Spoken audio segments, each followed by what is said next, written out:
master martial artist,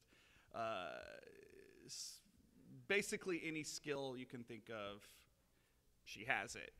And I wanted her to be a plus-size woman because that's not very well represented in comics, and especially this was like the late 90s. It was entirely unheard of. But when I started working on the comic, the thing that I very quickly found out is that comic book artists, and I don't want to sound like I'm throwing artists under the bus, but comic book artists are used to drawing characters in a certain way, which is like the conformed way, which is, you know, classically muscular, you know, bodies, and then like for the men, and then the women are, you know, teeny tiny waists, big boobs, you know, teeny tiny arms, teeny tiny neck, and, you know, everybody kind of looks the same. I'm someone that's kind of creeped out by that uniformity, even though I love comic books as a medium. Like the fact that, like, if I can go out into the world and I see all kinds of people that look different from one another, and then like in my fiction, I'm not getting that, it just kind of, it gives me the heebie-jeebies. So I really felt like kind of put off by this, but no matter what I would say to the artists, and they would try, like, I'd be like, you know, I was like, you know, a fuller figured woman. They would be like, oh, you like this? And they would draw her boobs a little bit bigger, and that was about it. And I was frustrated by this for years and years and years. And after a while, you kind of had to like pick your battles. So I would just go with what we ended up with, which is, this is two different artists drawing her, but a character that ended up looking like what you see here, which is kind of like a redheaded Lara Croft. Lara Croft, thank you. Not what I had wanted. So fast forward several years later, DC Comics is rebooting all of their characters. Now, mainstream comics have very, very, very few plus-size women in their comics at all. Like DC Comics basically had two, most notably Amanda Waller from Suicide Squad. And even her, like she's normally drawn looking more like a toad than an actual woman. Like it's like you can if you can get a comic book artist to draw a full-figured woman, they don't know a way to make them look dynamic and attractive. Like they can only draw like a squat little block, which like pisses me off. So when they did the New 52 reboot and they rebooted all the characters, they changed Amanda Waller to make her very, very, very thin and uniform to looking like all of the other female comic book characters. And when I saw that, I was like, this is like, I've had enough. You know, this is my line in the sand. You know, screw you, DC. If this is what you're going to do, I'm going to do what I've always wanted to do, and I'm going to write a storyline about this. And that was kind of my line in the sand. So like I got with like a whole, not just one artist, but like I got 3 artists to work with, and we just redesigned Lucy from like the ground up. Like this is what she's going to look like now. This is how she's going to be portrayed. And I feel like you have some like personal stuff you could interject into this part of it, like stuff you started seeing through the comic book, like when you kind of came in about. Oh, well, when I came in, when we met, it was a few years into our relationship, but I had noticed. Just so everyone knows, Drew and I are married. We've been married now for 7 years almost, and actually no, this was our 7th year, and together for 10, so a whole decade together. And a long, long time ago, in a city far, far and away, we had just, well, I should say, I started noticing after everyone pretty much told me that Lucy started to look like me, and every single time I would say, no, she doesn't, I don't look like that. And in a way, I know how I look, and I always thought I knew how others perceived me to be, but I think I also have a distorted image of myself, as most of us do. And it took my mom actually calling me one day to say, like, this one picture she had seen on Facebook of Lucy. She was like, that's you, she has your eyes. And I'm from New York. So She was she just was so insistent, and that was Terry Parr. yeah, Terry Parr had done a pinup of Lucy, and you know, then I kind of felt like, all right, maybe this is me in a way, but it also took like. I also noticed she was kind of starting to wear my clothes, some of my dresses. You know, Drew said, he's like, well, you have such good fashion sense, so, you know, just borrowing. But then I noticed, you know, like I said, artists borrowing my image, and, you know, I was okay with it. So, but again, it was strange to think of yourself and see what other people see you as, and to realize it's not like everything else. You know, it's not the normal stature of what a woman is expected to look like in comics or in the media in general. And it took me a while to really be okay with that. I'm not gonna lie, I was a little competitive with Lucy, but I was like, is this life imitating art or art imitating life?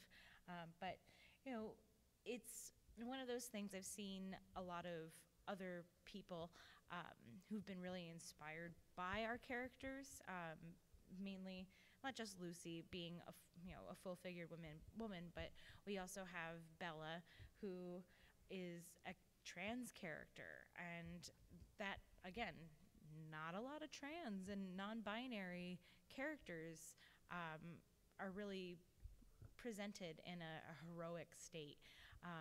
So, yeah.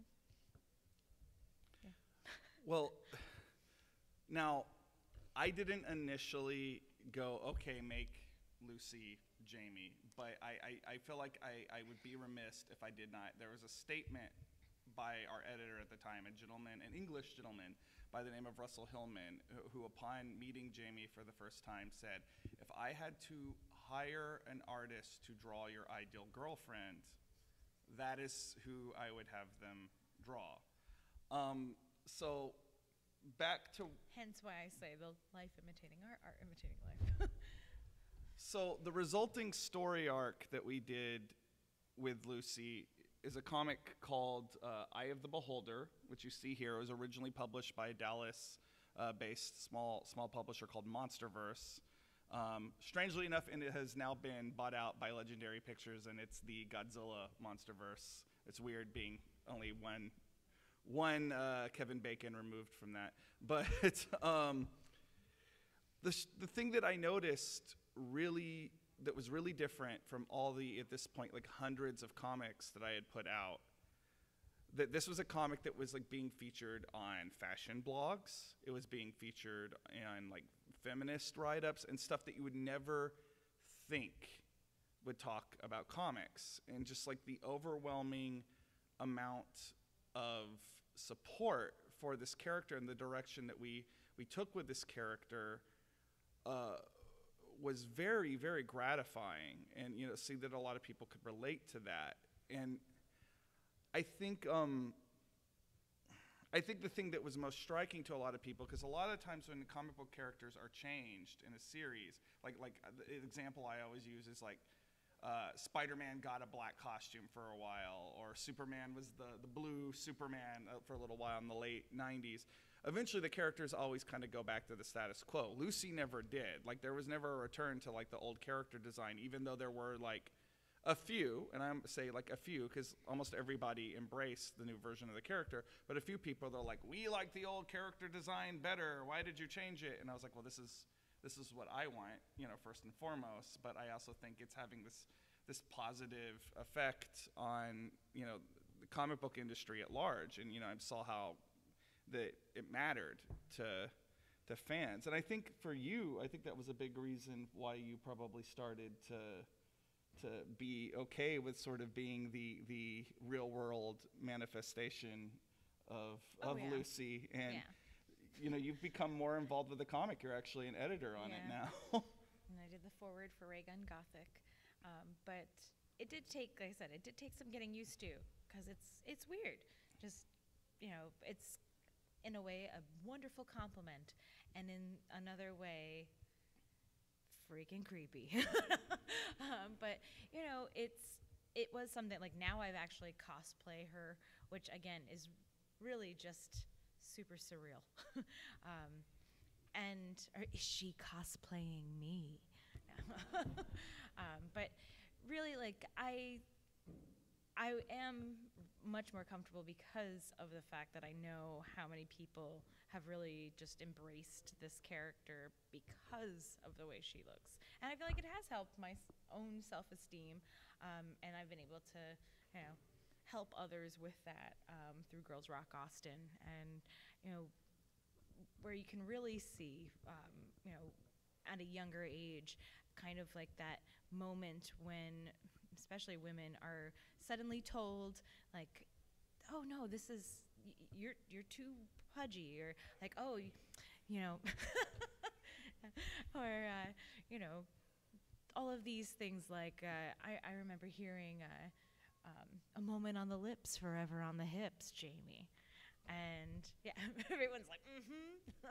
Yeah, and you know, those types of moments, you know, you don't know exactly why. You're like, I didn't think I looked like I was bad, like, or wrong, or, but apparently other people are upset with me because I'm hungry, you know, and these are natural things that we all experience, and yet there's this group of people who shun you and shame you for bodily functions, for your body, for being this human. And that's the thing, is that we are all so very different. Why do we want to look at everything and have it be the same? So not only is that something that we've been able to combat a little bit and, you know, be a needle in the haystack, but in a way, like I said, it's really brought a lot of, I think, comfort in a way to many people. And even, I don't want to say, we're not getting a ton of children reading Halloween Man because it's a little bit risque at times, a little mature. But, you know, it's there, and I say that, there's so many things that are so much more ish than that. But, you know, it's something I think we could all benefit from, having more diversity. As you know, I'm so happy to see so many people of color in this room today, you know, and that's the thing, like, part of body image and body consciousness is not just, oh, I'm a woman and I'm of size. Like, it's the fact that we are all different in so many different ways, and it takes more people to, you know, take a stand, and it shouldn't be just the people who are, you know, women of color, or, you know, trans and non-binary people to have to do this themselves. You know, we need more allies out there to take a stand and create these works that embrace these types of characters that are more relatable, that are more, you know, diverse in appearance and personality in every way. Well, you know, one thing that I've been thinking a lot about, you know, in the way that it relates to what Jamie just was saying, you know, I myself am mentally ill. I have a dissociative disorder. So while that's not something that, like, people can readily see, like, physically, you know, it's something that, you know, I know is heavily stigmatized. You know, anybody that's not neurotypical really gets, you know, you have to answer, if you ever talk about it, you have to answer all kinds of odd and off-putting questions. And, you know, anybody with a mental illness in comics is usually, they're a villain. But last year, I put Halloween Man, because in a way, you know, he's a trauma survivor. I actually put him in therapy. So, like, we could start maybe, you know, chipping away at a little bit of that stigma of that. Yeah, and you don't see a lot of superheroes in therapy, but, you know, hey. And yet they have very traumatic lives. When you think about, like, everything that a superhero goes through, like, they have a lot that, I mean, just think about, like Captain America, like how much post-traumatic stress disorder that guy would have. Think about all that guilt from all those buildings that have been crushed and on top of, I don't know, lots of people probably. I shouldn't have laughed at that. That's fine. You know, and it's also just in general, like character creation. You know, I've started to think about, like, if I come up with a new character, like, you know, the default in comics is like white, straight male. And, you know, I've tried to kind of steer my thinking away from that because it's narrow. It's not how the world actually is. Like, the best example I can think of is, like, last year we did a story arc called American Nightmare, and there was a character I came up with, which was a demonologist, and originally it was going to be a man, and I you know, into the scripting process, like, I'd written a whole draft with this character as a man, and I was like, you know, I think this character would be a lot more interesting as an African American woman. And, like, just right down to, like, the character design, like, the character instantly came more alive than the initial version, which was kind of a more, like, it's a character that we've seen a lot. You know, it's Giles from Buffy. It was a stuffy, older, you know, knowledge. Not that there's anything wrong with that character. I love Giles on Buffy, but, you know, we've seen that kind of archetype in you know, it's Van Helsing, it's Sherlock Holmes, it's all these, like, older intellectual guys in a tweed suit. Old white men. Old white men. I kept the tweed suit though. Shark totally rocks an awesome tweed suit. So at this point, I would like to open up the floor for questions now that we have yammered on about who we are and what we've done. If y'all have them, you seem like such a lovely bunch. I'm sure some of you do. Well, we always like to have this be more of a discussion as opposed to just like a lecture. Yeah, it's nobody wants that. Well, some people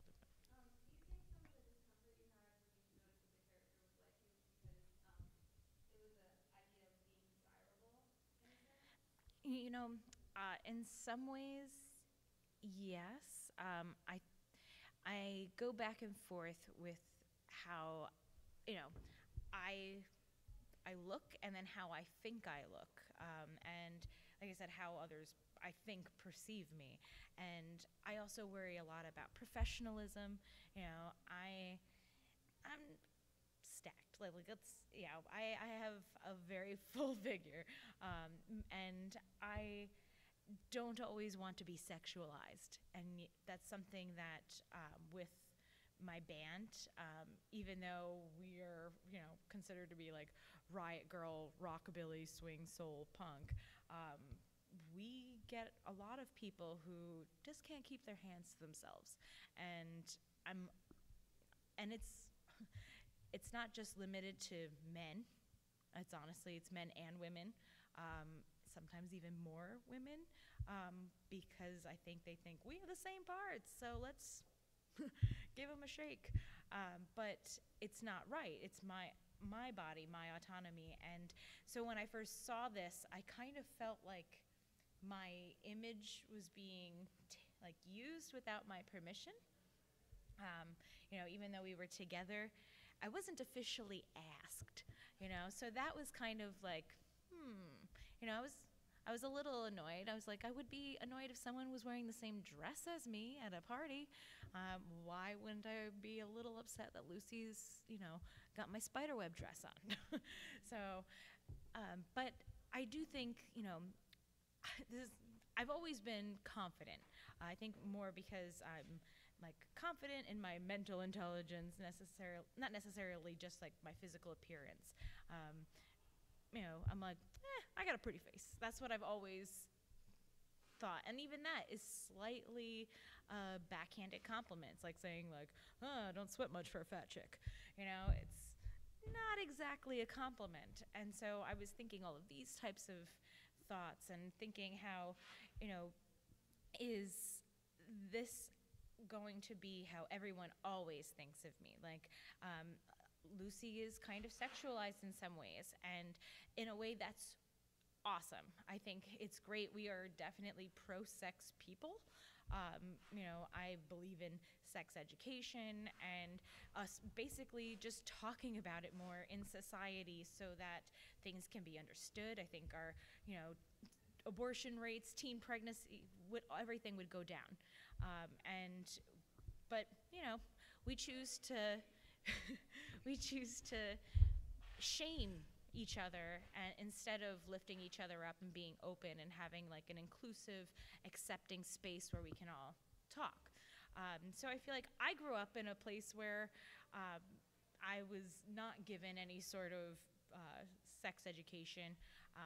My sex talk came at the bank.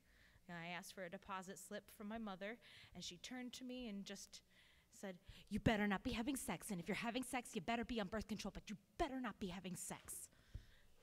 And I was like, "Oh, okay." Like, thanks for the deposit slip. I was 17 at the time, and that was it. That was the only thing I got.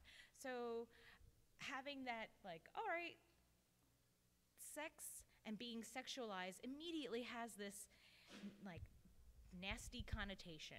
And I want to make sure that, it's empowering sexually, not demeaning. And, once I saw that, like, that is exactly what we were doing with Lucy, and that, I felt more moved because I really figured that, oh, everyone thinks that I'm this confident individual, and, it's not, like I said, it's not even just her aesthetics. A lot of Lucy's little one-liners are things I say, all the time. And so it's, like I said, it's a little weird at times, but I do feel a lot better about that. Does that answer the question?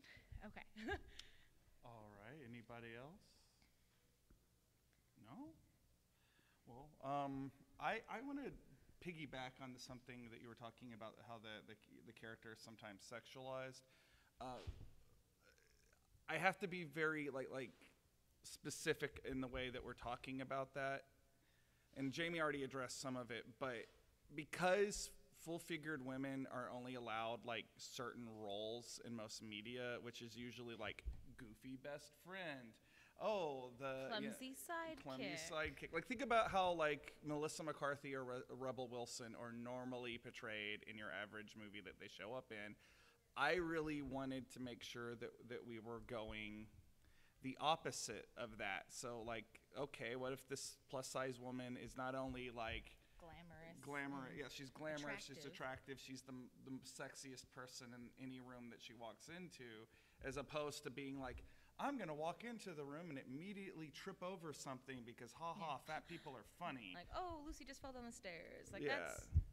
Like, yeah. I'm sick of seeing those tropes because, like, you meet people, that look like, whatever. Like, there's people of all different types of, grace, style, whatever. And, you can actually be, fuller bodied and be very athletic, as Jamie is. Well, I mean, it's intersectionally damaging is really what it is when we fall into these tropes, whether it's racial, bodily, religious, I mean, any of them.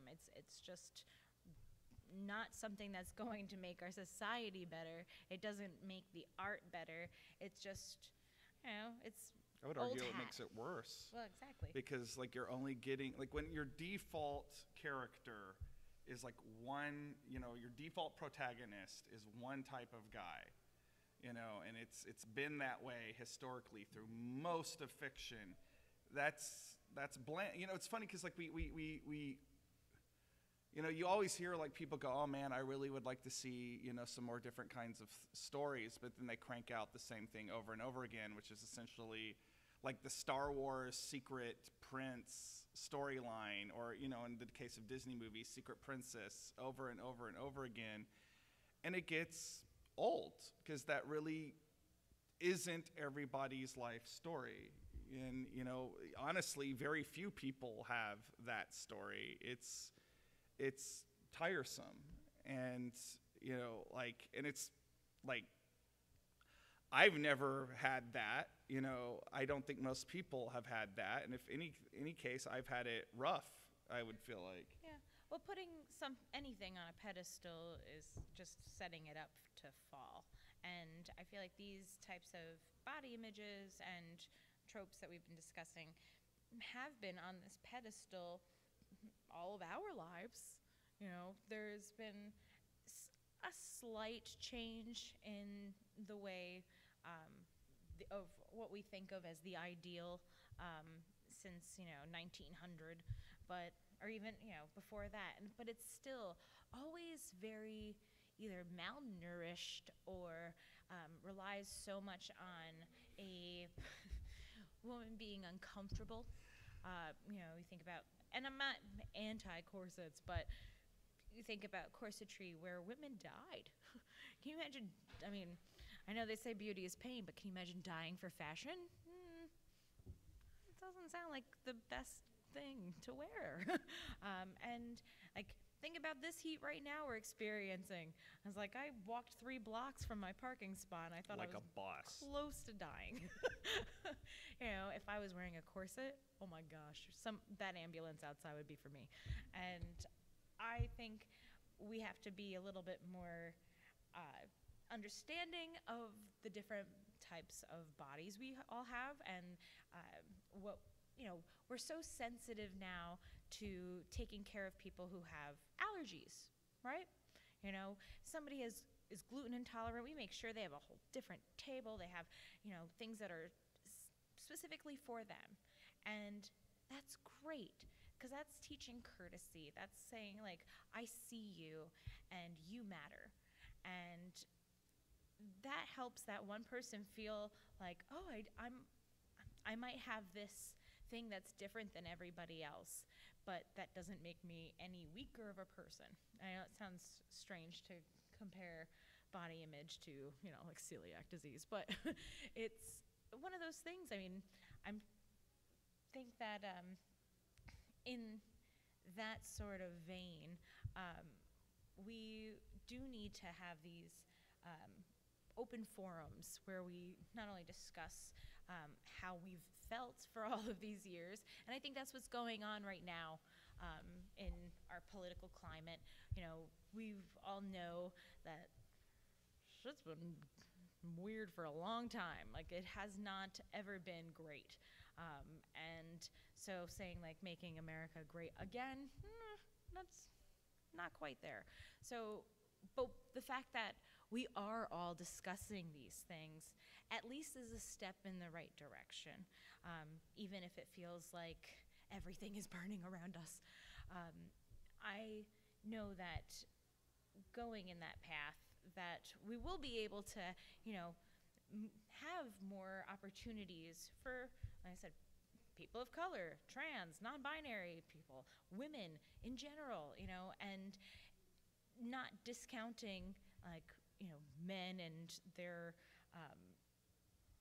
contributions, but it's time for equity and equality and diversity, and I think we can really focus more along that way.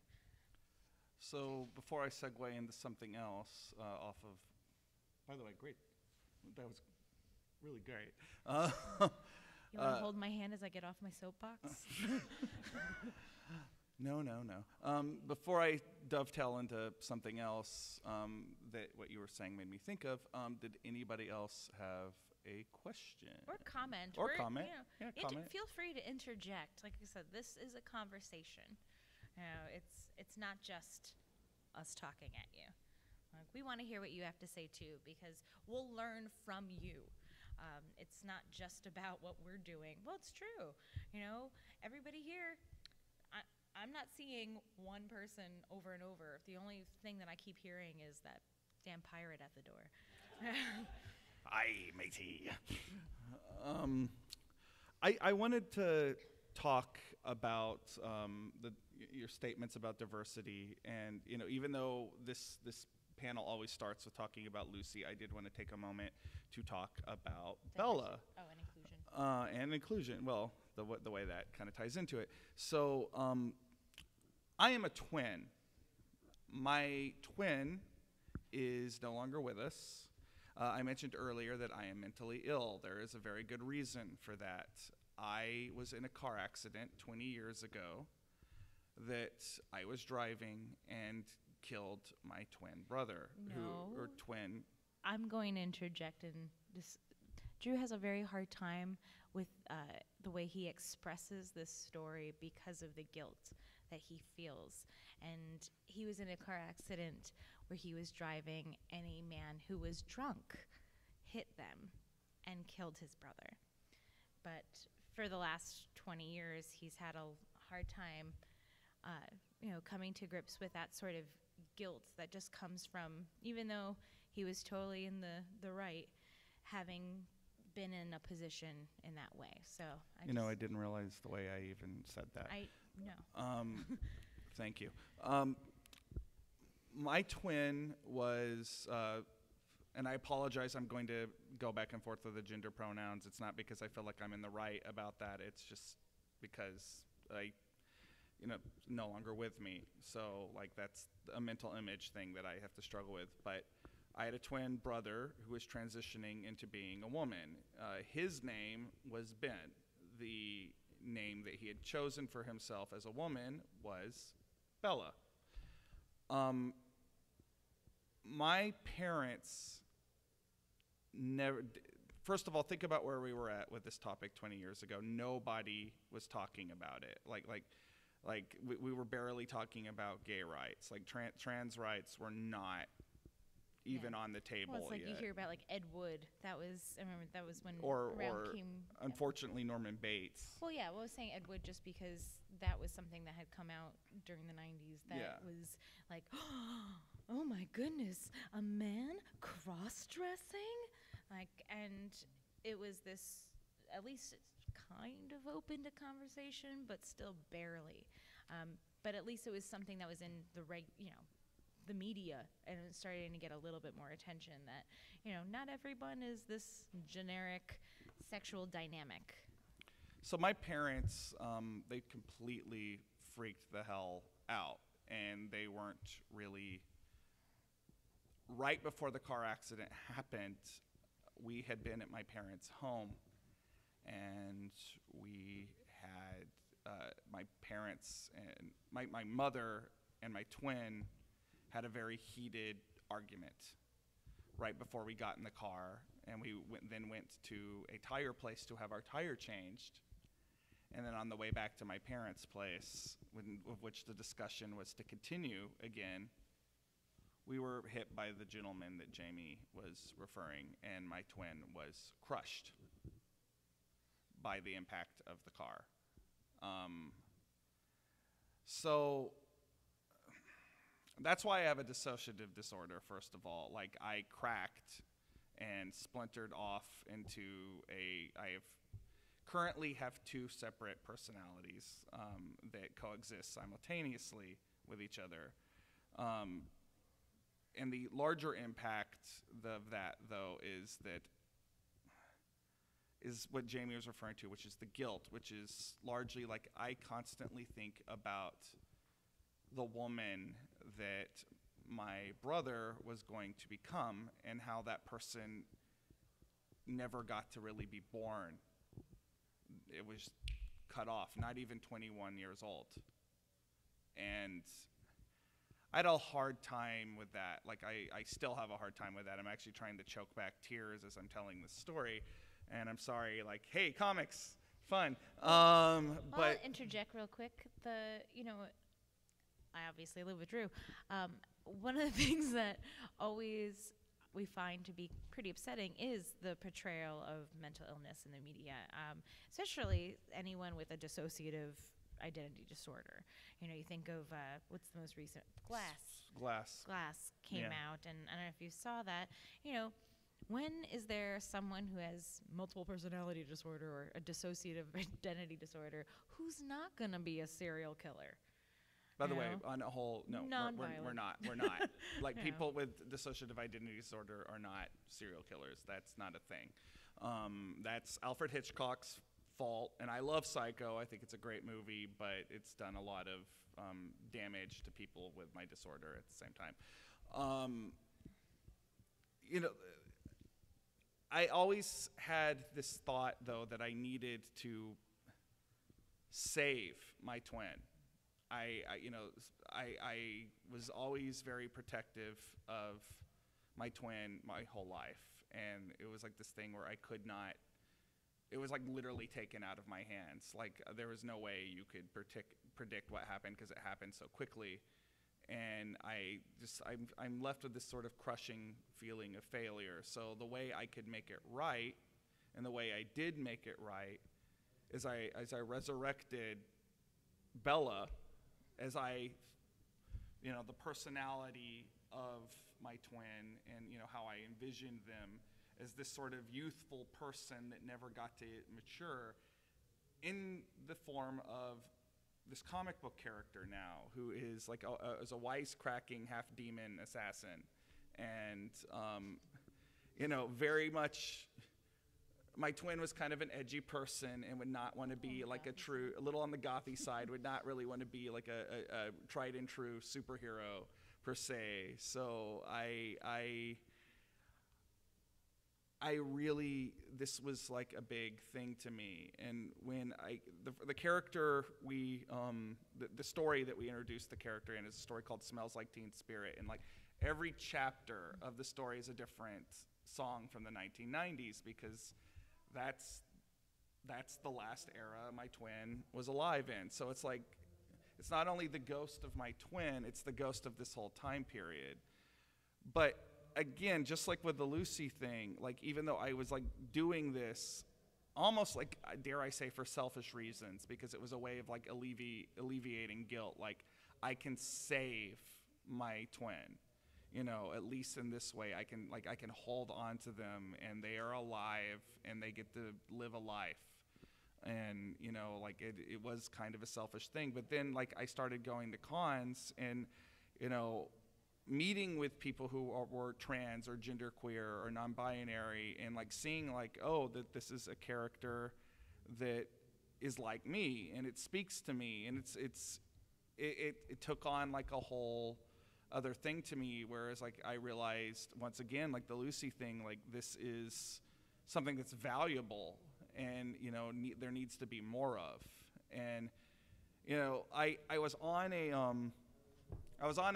podcast interview last year talking about this, and there was one other guest on it that was kind of arguing with me, because his whole thing was like, oh, why do we need LGBTQ stuff in comics, SJW, blah blah blah. And my response to that is like, why would you take away, like, superheroes mean so much to you, comic books mean so much to you, why would you rob somebody else of the chance to see something, a hero that inspires them, that's more their story? Like, you've had Superman and Batman like your whole life. And like literally this whole medium is mostly for you at this point. Like, and no one's taking that away from you. Like Superman, Batman, the X-Men, like, the Avengers, none of those characters are ever going anywhere because they make too much money. Like Superman in underwear alone, is probably $1 million industry. And that's just only one kind of merch with that S shield on it. So none of those guys have to worry about characters that appeal to them going anywhere. And the fact that this bozo was like arguing with me about this, I was just like, you're naive, so like. I think also the fact that you're able to give, you were saying, saving Bella, but going back to like giving life, breathing life into any character is always great, but to be able to honor someone that you loved so much in a way that also speaks to other people is great. I mean, it also, I think about how we are told that, this ideal type, this body type, this image is the one that has the happy ending, that has the great story, that, oh, I wish my life could be like that. And, the thing is, why do we have to look a certain way for our life to be good? That's not the case at all. We make our lives what they are. And, it's one thing if we feel inhibited by our own bodies, that's one thing, but we shouldn't be inhibited by the way we think of our own bodies. And that shouldn't affect the life that we choose for ourselves, or the life that, we fight for because other people, like I said, going back to that, shame us into thinking some one way over another. So, questions, comments, questions, please?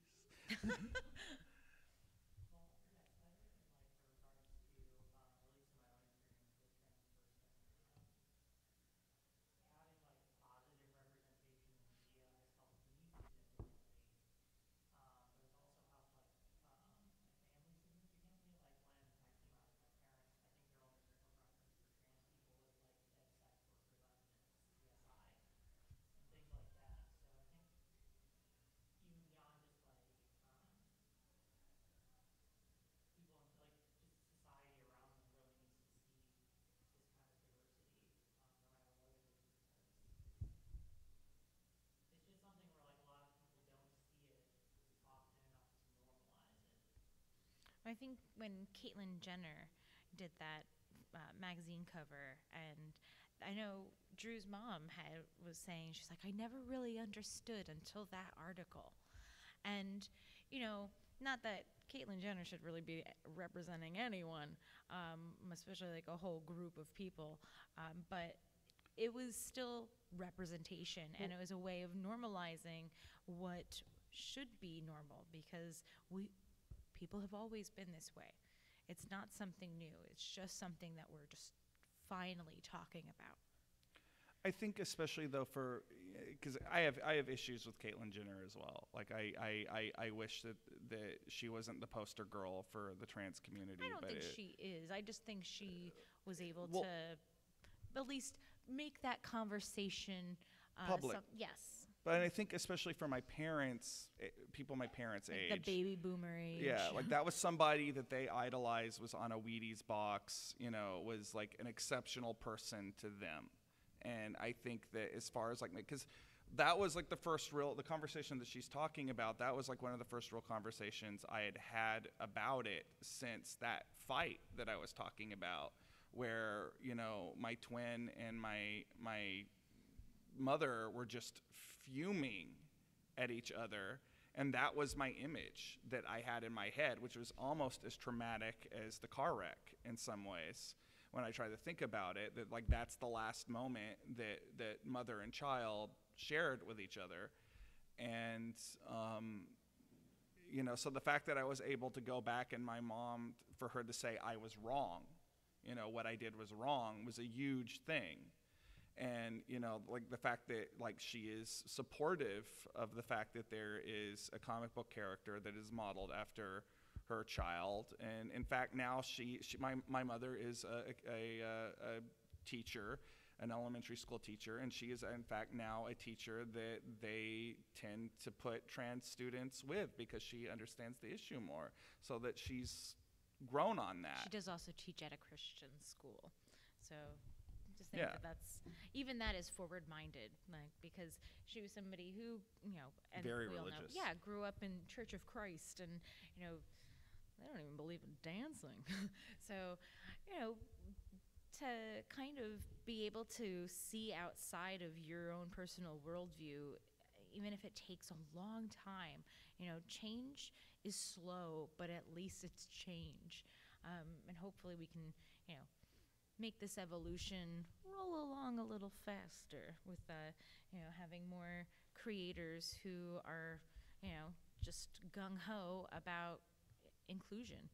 Well, and what I would like to see in the long run, because I am doing this as a white cis male, like I am aware of that, or at least white seeming. I'm actually mixed race, but that's neither here nor there. I have gobs of white privilege just on how I look, and I am aware of that.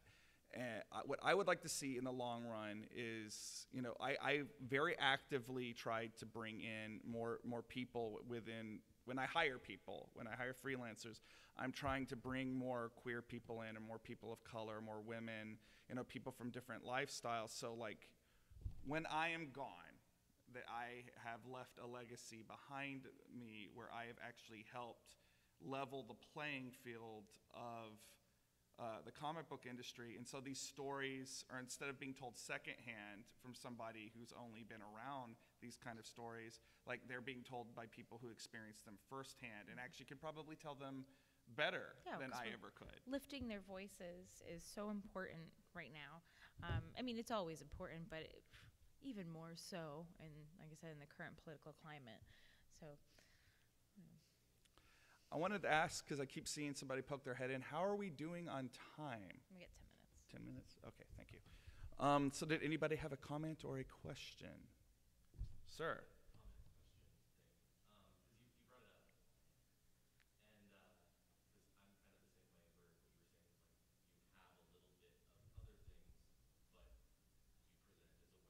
Yes.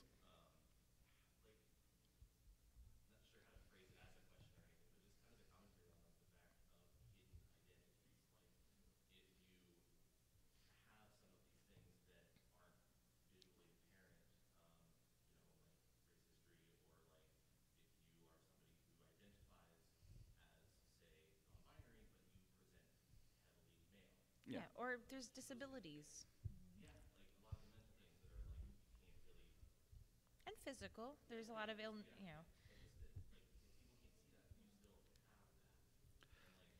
you still have, yeah, as much as it doesn't feel like you want to, I mean, I'm not a man, but I am white. And, honestly, that was something, when I moved to Texas from New York, that was something I had to actually come to grips with, that here I'm white. In New York, I'm Irish, and everything is very by the country your family is from, and it never really dawned on me. I'd gotten called some really nasty names because of just being Irish. Growing up, my family's Black Irish, so that has a whole other connotation. And so, when I came to Texas and hearing, and kind of learning about white privilege and knowing, all right, I can understand, that I don't have to deal with all of these things that people who are of color have to deal with. I don't have to, if I go outside and I'm walking down the sidewalk, and I see a police officer, they're not going to look at me and think, oh, what is she up to? But if I were someone of color, damn well that they would be eyeing me.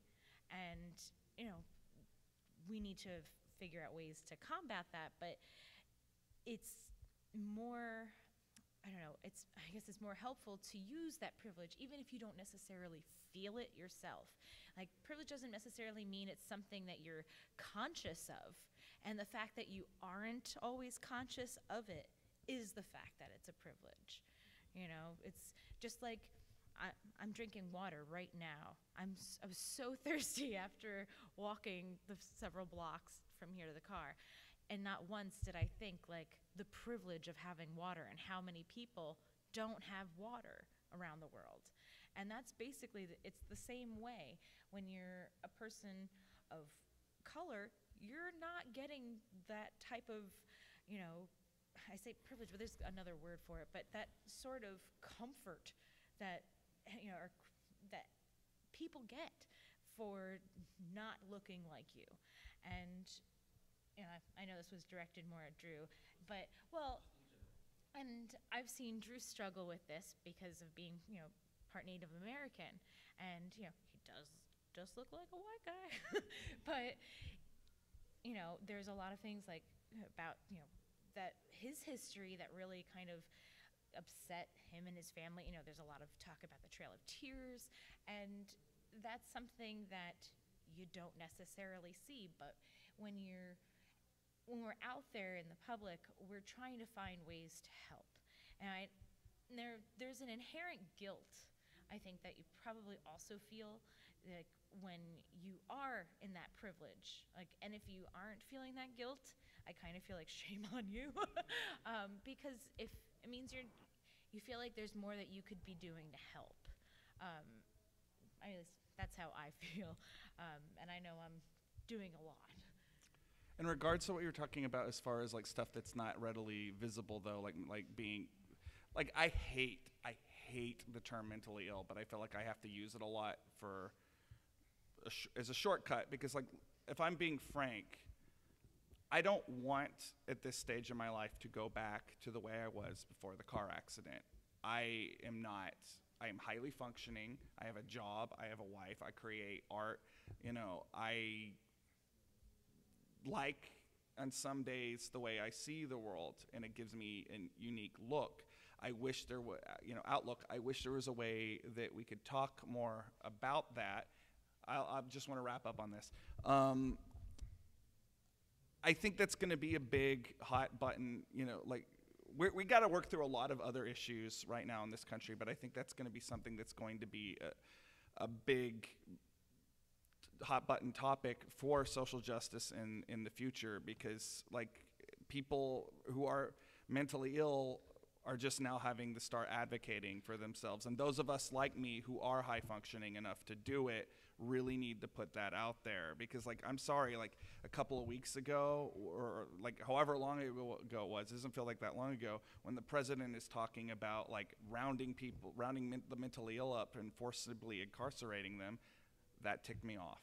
Well, I just think real quick before we leave, you know, we keep talking about lifting certain voices, lifting people of color, lifting, various body images. But the thing is, we need to create a space where, like I said, it's an equitable space where we can all be together and be included in this conversation. We can't have this tribalism all the time where it's just us against them. It's, men against women, and, people of color against white people. We all need to be included on this conversation, but we just need to give each other the space to actually speak and actually be heard. So I just was told that we are done. Y'all have been a lovely crowd. We still haven't set up our booth because he literally rolled out of our car and came in here. But we are set up at table N3 in the bazaar, and we are going to be back in about an hour to talk about self-publishing. So I hope we see some of you there. But thank you for coming out. Thank you so much.